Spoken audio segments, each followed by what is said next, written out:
Coucou les copains, vous allez bien? Et ben moi je suis ensuqué, je viens de me réveiller de la sieste.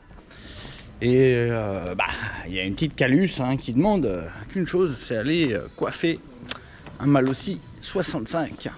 Donc je m'exécute. Et au passage évidemment, comme on va se rapprocher de la mob de merde, et ben on va aller voir un petit peu ce problème d'allumage.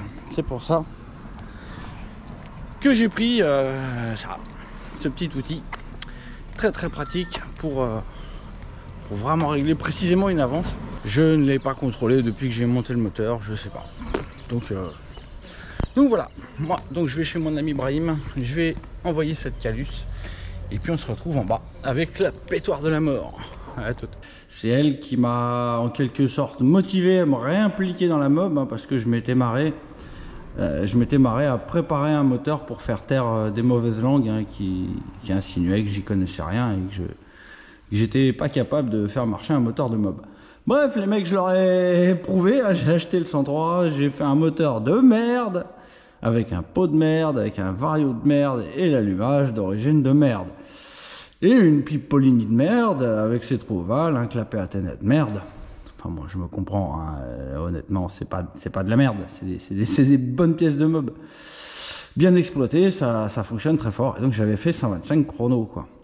C'était pas mal. C'était pas mal. C'est à ce jour une de mes meilleures perfs, une des perfs dont je suis le plus fier. Imaginez sur cet engin-là, à pas loin de 130 chrono. Je peux vous assurer, c'était folklore, hein. Et puis la dernière fois que j'ai fait une VMAX dans ces eaux-là, j'ai fait un guidonnage de l'avant, j'ai fait stop, terminé. Je me suis dit, allez, on va faire un petit avion, et c'est comme ça que la titinette est entrée dans le game. Cette petite pétoire, on va lui rendre justice. Moi, je l'adore, et vraiment telle qu'elle, dans telle qu'elle est là, la forme qu'elle a là, tout. C'est pas du tout mon kiff, honnêtement, c'est pas du tout mon kiff, les gars, mais voilà, j'ai beaucoup de respect pour elle, et je veux la conserver comme ça. Il y a juste là, je voudrais vraiment lui mettre un garde-boue à l'avant. Alors attendez, on va aller puiser dans le stock, dans le boxon, dans le stock de merdasse. Je crois que j'ai des garde-boue. Il me semble que j'ai un garde-boue qui doit être par là. Mais à mon avis, un garde-boue, ça lui ferait grand bien esthétiquement. Grand bien. Allez, on en a deux. Vous avez vu mon boxon, je le connais bien. Et ouais, je suis sûr que ça serait rangé. J'aurais pas retrouvé. Alors là, on a un garde-boue de Fosc, qui doit être plus ou moins comme un garde-boue de 103. Ah ouais, non, c'est vrai qu'il faut rentrer ça par derrière. Eh oui, toujours par derrière. Hop. Ah bah dis donc. La fourche, elle est même pas assez large pour accueillir le garde-boue d'un Fox. C'est quoi cette merde? C'est vraiment une sorte de merde, ça. Voilà. Bon.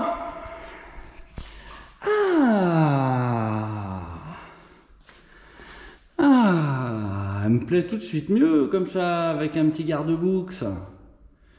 Avec un petit garde-boue avant, un petit garde-boue arrière, un petit peu choupiné avec une fourche hydraulique, avec un disque.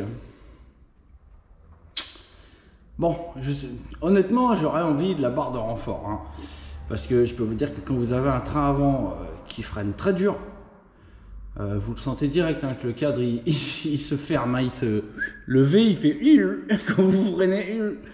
Donc j'aimerais bien quand même une petite barre de renfort. Mais honnêtement les gars, vraiment exactement cette ligne là, exactement, je veux pas y retoucher. Je veux arriver à avoir une fourche qui fait vraiment la même longueur. Ça va pas être le même poids, c'est sûr. Le phare, j'aimerais bien peut-être en noir là, avec ça en noir. Et la même couleur mais en clean. Bon, les autocollants Maxi Scoot, c'est pas obligatoire. Je connais une petite marque qui sera sympa à la place. Et puis bon, il y a aussi un petit truc que j'aime pas trop, hein, c'est que bon, ça participe au style, hein. Je l'ai fait très basse de l'arrière, mais comme vous voyez, il y a très peu de place entre le pneu arrière et la barre là. Donc bon. Et en plus, le pot, il n'y a pas grand chose, hein, par rapport au sol. Donc vous savez que j'aime bien me prendre les virages comme un ouf. Et avec un pot comme ça, bah, il n'en est pas trop question, hein. Ça va un peu frotti-frotta. Donc voilà quoi. Voilà, vous connaissez le plan. Maintenant la pétoire, il faut la faire envoyer le feu à haut régime. Et ça, bah, on va s'en occuper maintenant. Bon, maintenant, rends-moi mon garde-boue là. Ah, c'est bon. Allez, on va rentrer dans le dur. On va déjà se la démarrer un coup et on va voir si elle déconne. On sait jamais. Des fois, vous savez, la magie fait son effet et du jour au lendemain, une machine, elle déconne plus. Alors bon. Et l'inverse aussi, hein, ça peut marcher très bien et le lendemain, pof, ça marche plus bien. Bref, on va foutre un petit coup de merdier. On va la faire chauffer un petit peu, la mémère. A priori, elle va bien tenir le ralenti pendant 1 ou 2 minutes. Le temps de bien chauffer. Et après, comme d'habitude, elle va perdre un petit peu de régime et elle va caler. Donc on va voir ça. Et en même temps, avec le taux de CO2 qu'il y aura dans le box, hein, je saurai si ma carbe est vraiment riche ou si elle est vraiment pas mal. Alors, on va peindre l'essence en vert, évidemment. Donc c'est bon, elle est toute verte. Allez, fais-moi plaisir. Non. Ah, elle aime pas me faire plaisir. Ah, elle aime pas. Même avec le chiffon dans la rondelle. Ah, ça y est, elle arrive.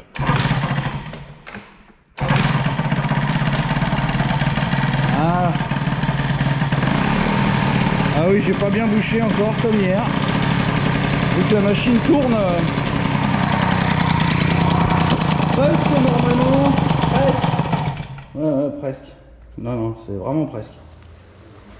Bon, par contre, comme je vous ai dit la dernière fois, il y a un bruit qui m'inquiète là-dedans. J'ai l'impression qu'il y a un roulement.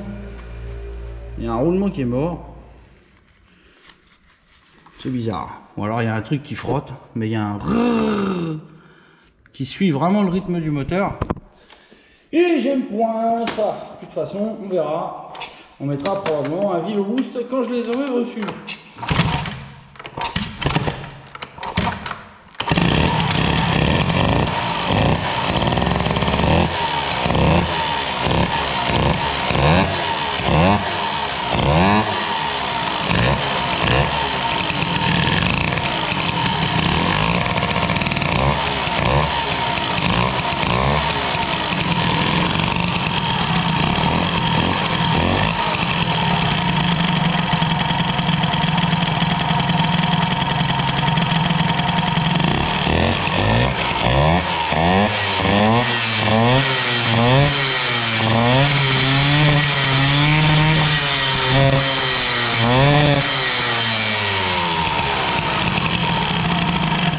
Ouais, bon, en tout cas, ça va toujours pas, hein. Alors bon, comme je vous dis, bon, j'aurais tendance à penser à la bougie, hein, première chose, quand on a des problèmes d'allumage. Ben, elle est toute neuve, donc non, je pense pas. Mais on va quand même, on va pas s'en priver, hein, on va tout tester. Après l'allumage, ça me paraît bizarre. Mais en tout cas, c'est pas la carbe, hein. C'est pas la carbe qui fait péter comme ça, hein. Ça, je n'y crois pas. Bon, bref, je vais sortir le comparateur, je vais voir ce que ça donne au niveau de l'allumage. Allez, à tout de suite. Bon, premier constat avec la gibou démontée. Bah ouais, bon, hein, c'est une bougie qui a pas beaucoup roulé. Elle est bien grasse, hein. Elle est bien grassouillette. Au niveau de l'écartement, ouh, il y a beaucoup d'écartement, ça. Mais bon, en principe, ça devrait aller. Ouais, je vais en ranger un peu. Pour info, les copains, En principe, l'écartement, ça doit être 0,7. 0,7, c'est à peu près l'épaisseur d'un ongle, l'ongle du pouce. Donc, voilà. Là, je l'ai mis, tape un petit coup par terre, vite fait. Là, c'est mieux. Maintenant, bon, je suis pas sûr que ça vienne de la bougie. Bref, alors, bah, je vais mettre mon comparateur dans la calus avec le petit bitard là qui va dans le trou de bougie et qui permet de mettre le comparateur. Voilà, bon, je vous laisse parce que de toute façon la mob elle est à l'ombre de l'autre côté, donc il faut que je la bouge. À tout de suite. Bon, vous ne devez pas voir grand chose, mais je vais vous montrer comment ça se passe. Donc déjà on cherche le point Moreau, hein. Donc le point Moreau c'est le moment où l'aiguille elle repart dans l'autre sens. Vous voyez là, elle monte, le piston monte, là il est en point Moreau. Non, là il y est, et là il redescend. Vous voyez là, c'est bon, l'aiguille elle est la plus verticale, c'est le point Moreau. Donc là on y est. Donc si on veut se mettre 1,5 mm devant le point Moreau, bah faut qu'on fasse une marche arrière avec le volant, donc dans le sens inverse du moteur. Et donc il faut que l'aiguille fasse 1,5 tour. Donc comptez avec moi, 1. Ah. Ouais, c'est embêtant parce qu'en fait le problème c'est que mon comparateur, vous voyez, il arrive en butée. Bon, en tout cas, on pourra voir ce qu'on a à peu près comme avance. C'est pas un problème. Mais c'est embêtant cette histoire. Ah, je sais comment je peux faire. Je vais dévisser un petit peu plus ce truc-là. Voilà. Mais alors là, il faut faire gaffe parce que vraiment, il est au bout. Il pourrait tomber dans le cylindre. Alors là, ça serait embêtant. Je serais obligé de tout redémonter. Ce serait embêtant. Donc allez, on recommence. Donc... le point Moreau, il est où? Il est là. Ah, là, non, c'est le point Moreau, il est par là. Voilà, il est là. Hop, hop, hop, hop, c'est le point de bascule, vous voyez. Là, il est là.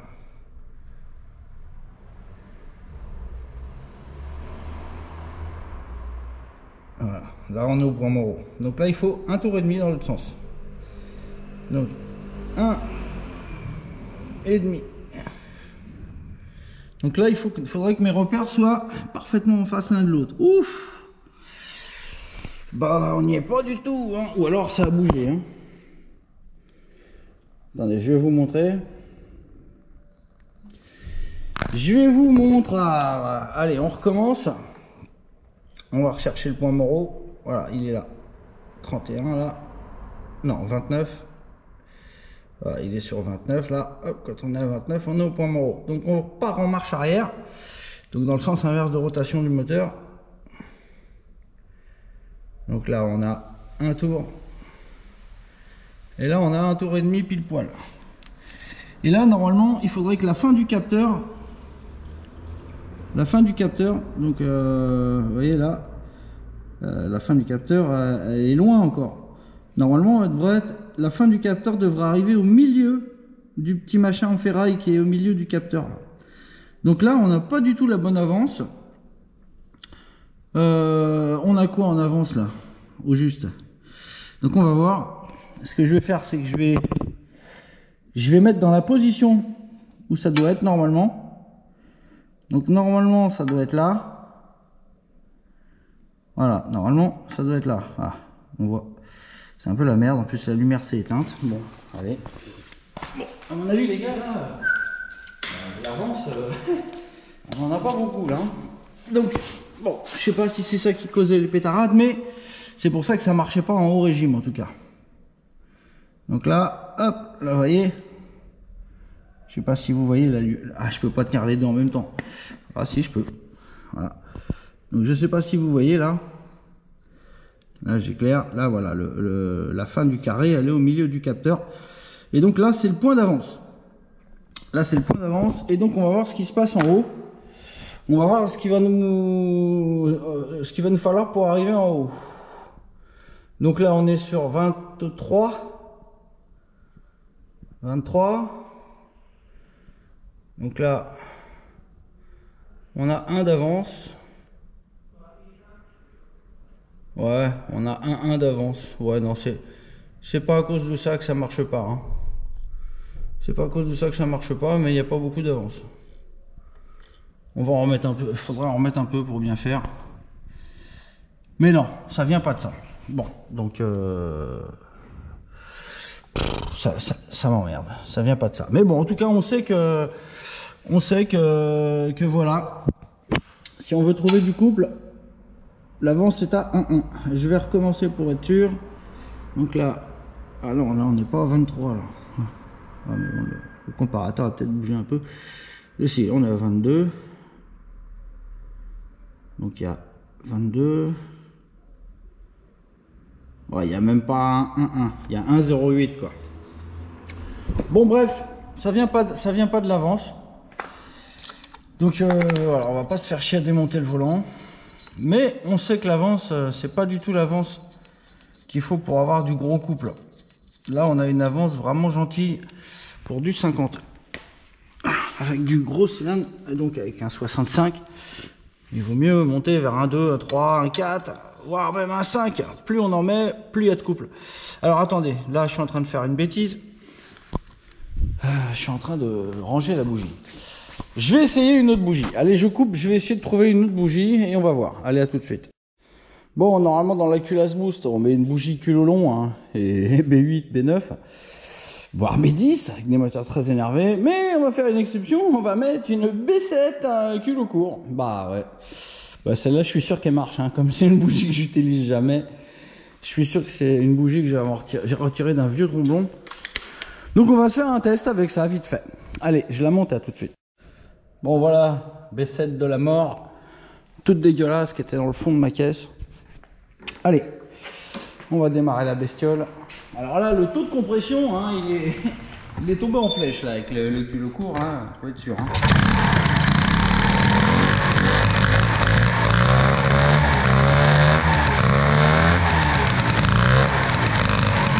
Ah, c'est mou! Ah, on sent direct qu'il y a 1 cm3 de plus, hein.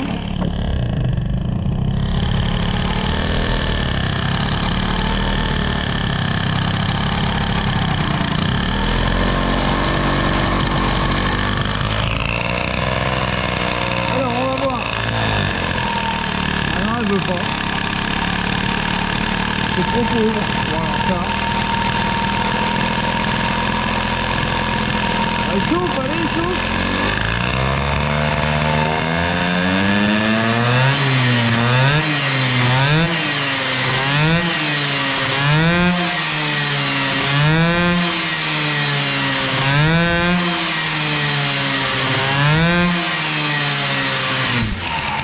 Bon bah les copains, bougie. Bon, on devrait y arriver, hein. Il y a du stock, hein. Iridium, BR10EX, BR10ES, B10ES et B10ES. Bon, tout ça, c'est des bougies qu'on dû se mettre à merder un jour.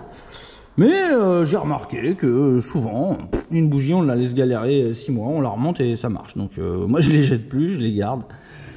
Et puis je teste. Donc je sais pas par laquelle on va commencer. Alors, on va commencer par l'iridium. Je vais lui mettre un petit coup de chiffon. Ah ouais. En plus, ah oui, elle est complètement perlée. Donc c'est peut-être pour ça que je l'ai démontée. Ah oui, elle est complètement perlée. Bon, allez, on va se mettre une iridium. À tout de suite. La bougie iridium est montée. Je lui ai enlevé sa perlouse, sa petite perle entre l'électrode et l'anode. Et donc bah voilà, on va tester ce que ça donne. Donc voilà, je rappelle que donc, cette bougie iridium, si je l'ai mis de côté, c'est parce que ça avait foiré. Donc bien sûr, c'est pas du tout sûr que ce soit bon, hein. Mais on va voir.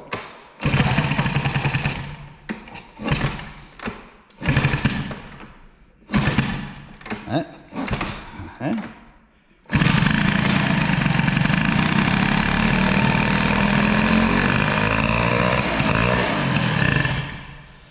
Bon, pourquoi j'ai du pauvre là? Je suis passé en réserve ou quoi? Bon, allez.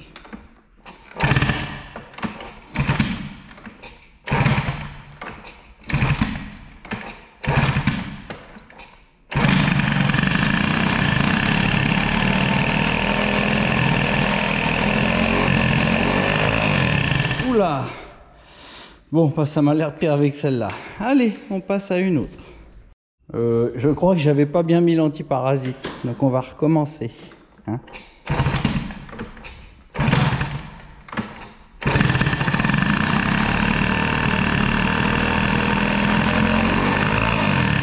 Non. Allez, next. Allez, suivante.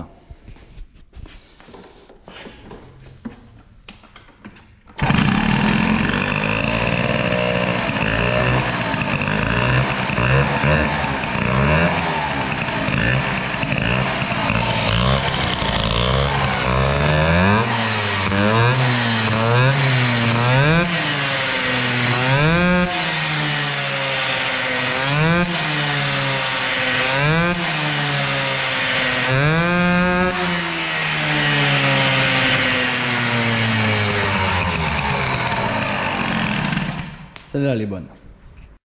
Bon bah les gars, on est loin de la perfection, mais on peut aller faire un petit tour.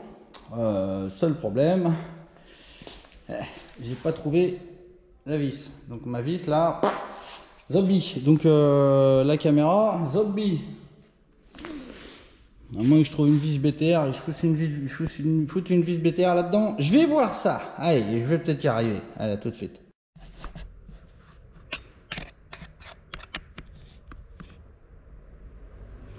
Voilà.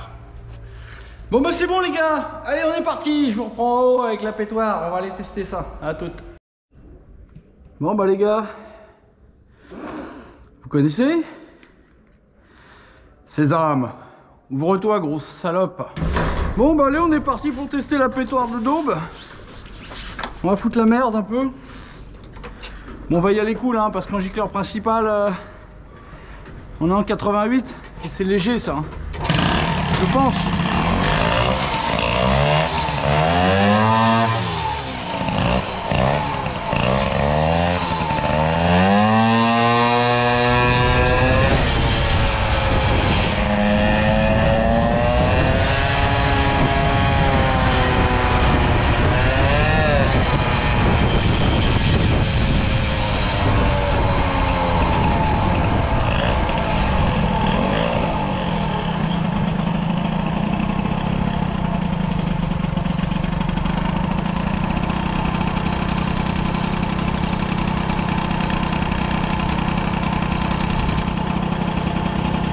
Hein?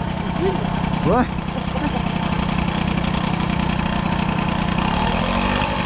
C'est la première sortie de la mobilette, alors faut immortaliser.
différent.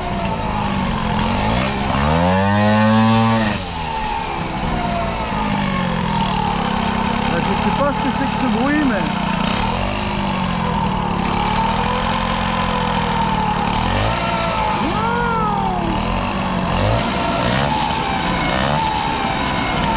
Bah c'est con parce qu'elle marche bien, le pétoire, c'est sympa comme tout.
Bordel là-dedans.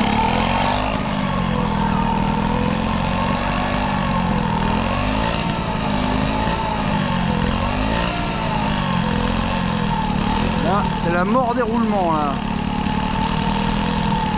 C'est la mer. Allez le feu là.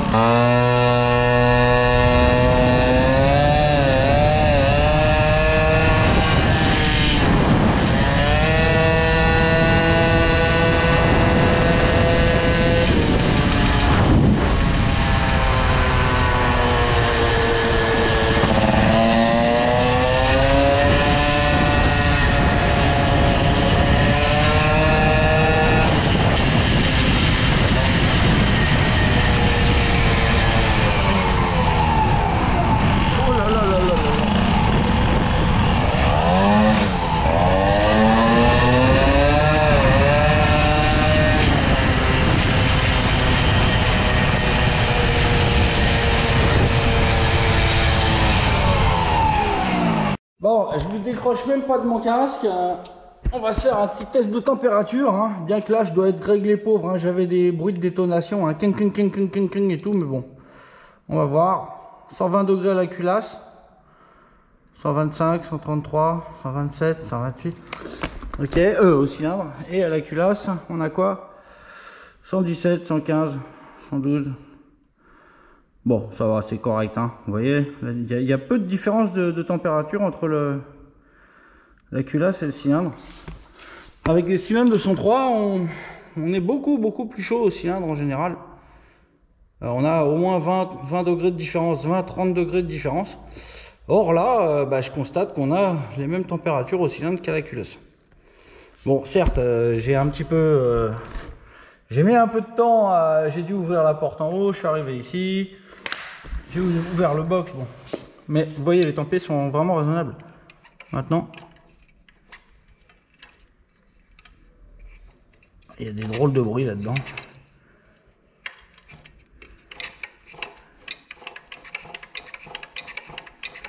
Vous entendez? Oh.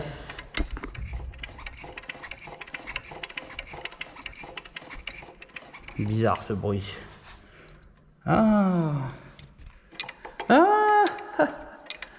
Vous savez ce que c'est que ce bruit? Je crois pas que ce soit les roulements. C'est cette merde là. Regardez. Là, écoutez.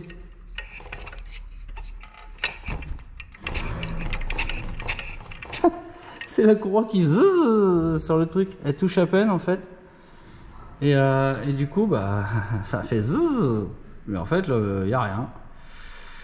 Bon, je sais pas comment je vais régler ça.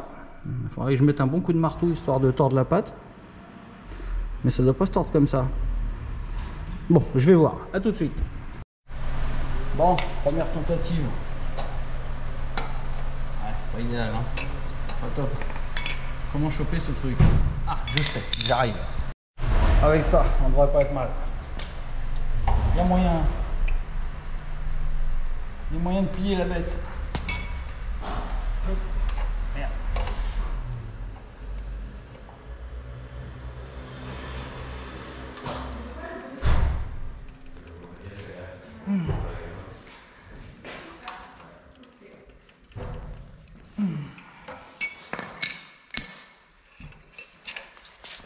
C'est plié.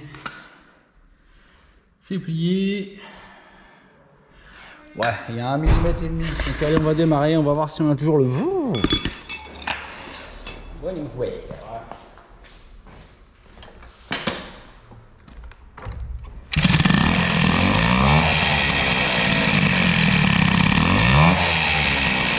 Et ben voilà.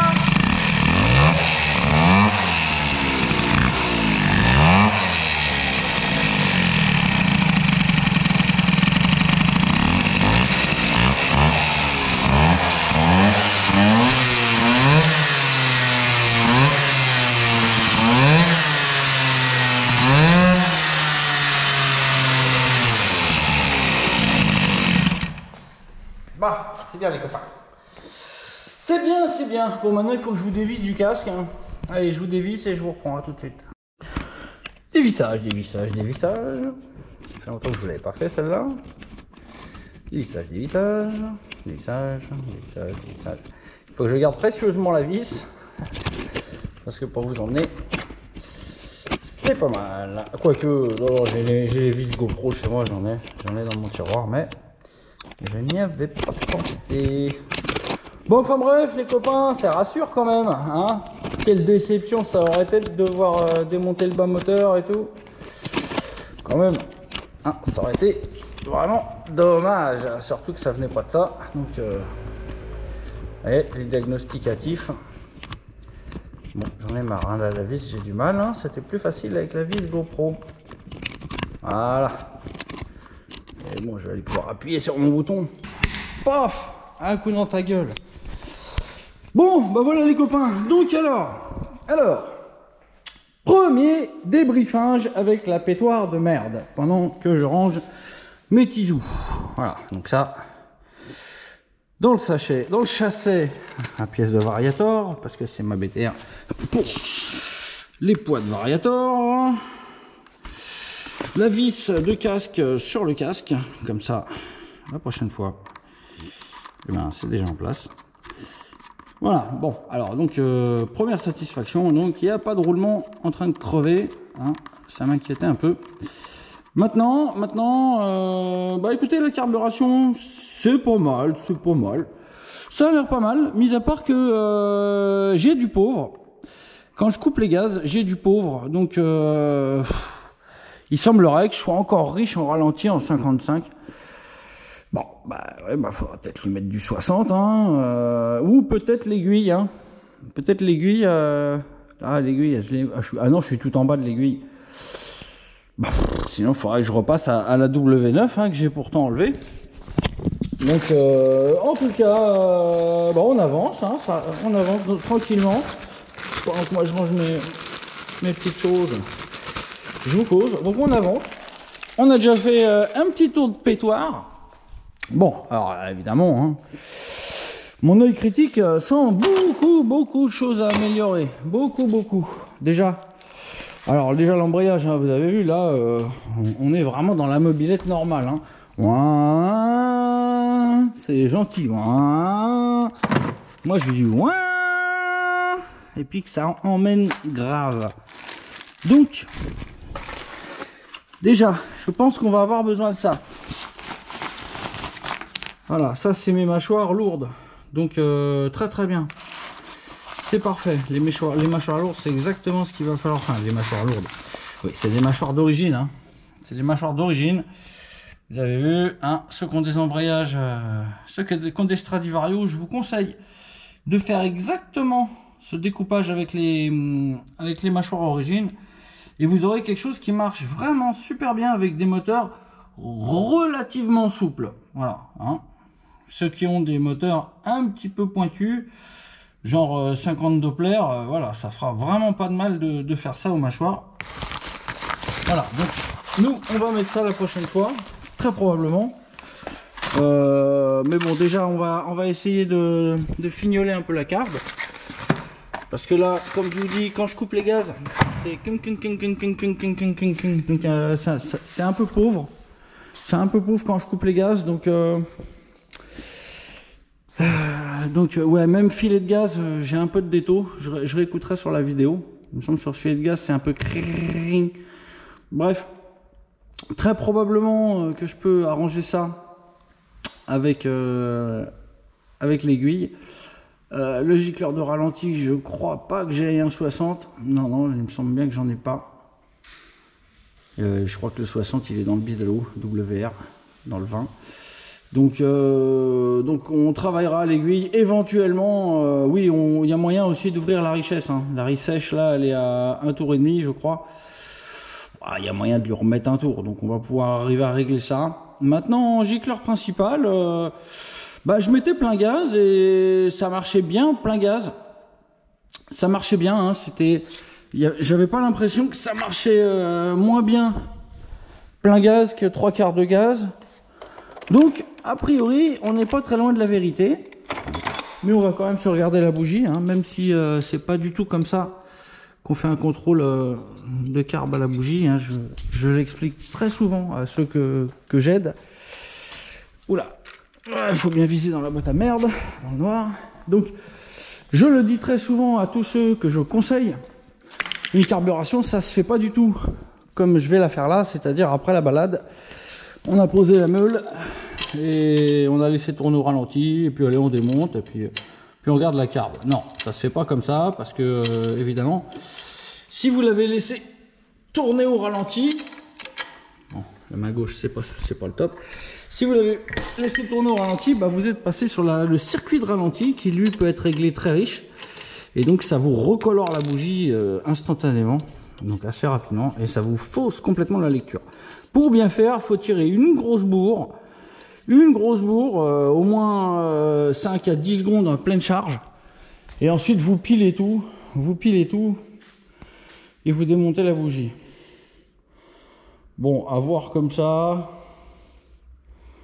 Bon, en tout cas, c'est pas effrayant. Mais bon, voilà, c'est quand on fait un démontage bougie comme ça. Bon, c'est pas hyper... on peut pas vraiment s'y fier, mais en tout cas, ça peut donner une petite idée. Donc là, ouais, c'est pas mal. Hein. C'est pas mal. C'est pas mal. Mais comme je vous dis, en ralenti, on est pauvre. Et on peut constater que... non, on constate pas trop. Enfin, en tout cas, c'est pas mouillé sur le tour. Hein. C'est pas noir. Il n'y a rien. Donc, bon. Voilà. Donc, prochaine fois, va falloir qu'on enrichisse un petit peu sur les petites ouvertures de gaz. Donc, on va enrichir un petit peu sur les petites ouvertures de gaz. Et en principal, je sécuriserais bien en mettant 92, comme ça on est plus sécure. Là je sais pas trop en fait, je sais pas trop, et j'ose pas tirer dedans. J'ai pas envie que ça finisse en... Voilà, ça n'est jamais arrivé. Et donc j'ai pas trop envie que ça arrive maintenant. Avec un cylindre à 65 balles. Ça serait dommage. Qu'importe la valeur du cylindre, c'est toujours dommage de faire... Oh merde, j'ai fait un dérapage alors que je voulais pas. Voilà, bon les copains, un petit vlog de plus de fait. Donc ça y est, la machine fonctionne bien au régime. On s'est fait une petite flip avec l'espèce de bruit de roulement là, qui n'était pas du tout un bruit de roulement, mais un bruit de grande courroie qui frottait sur la petite patte de fixation du cache variateur. Donc fausse alerte, ça fait du bien. Donc la pétoire, je vous donne rendez-vous au prochain numéro. Donc on va affiner la carbe.